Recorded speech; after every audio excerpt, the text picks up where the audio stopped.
Keajaiban otak, mahakarya Allah yang tersembunyi di kepala Anda. Dalam keheningan kepala kita, tersembunyi sebuah mahakarya yang tak pernah lelah. Sebuah organ yang beratnya kurang dari 1,5 kg, namun mampu menampung mimpi, logika, cinta, dan inspirasi. Ia bukan hanya daging, tetapi pusat takdir, pusat kesadaran, pusat semua arah. Otak manusia, ciptaan Allah yang paling menakjubkan. Dengan miliaran sel saraf yang saling terhubung, mengirimkan pesan dengan kecepatan kilat. Setiap detik 100 triliun koneksi bekerja tanpa henti. Dan Anda bisa tertawa, menangis, berdoa, dan mengingat wajah ibumu karena otakmu bekerja dalam diam atas izin Rabbul Alamin.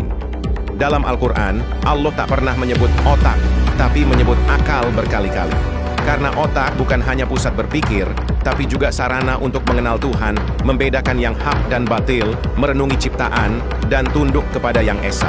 Bayangkan, otak mampu menciptakan ide-ide yang belum pernah ada sebelumnya. Ia bisa membayangkan masa depan, mengingat masa lalu, dan merenungkan arti hidup hari ini. Itu bukan hanya kecanggihan biologis, itu adalah anugerah ilahi.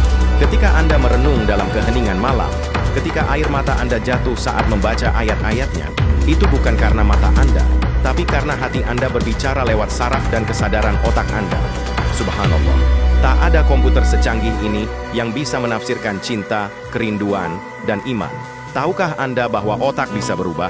Ia bisa dilatih untuk sabar, untuk ikhlas, dan untuk mencintai Allah lebih dalam. Itulah mengapa Nabi mengajarkan zikir dan tadabbur, agar akal kita tidak hanya cerdas, tapi juga bersih dari syubhat dan was-was. Ilmuwan menyebutnya neuroplastisitas, tapi dalam Islam, ini adalah fitrah, yang bisa kembali jika kita isi otak kita dengan Al-Quran, ilmu, dan zikir. Karena tugas otak bukan hanya berpikir, tapi menjadi jembatan antara ilmu dan iman. Maka, jangan sia-siakan anugerah ini. Jangan kotori pikiranmu dengan kebencian, dengan kelalaian dan maksiat.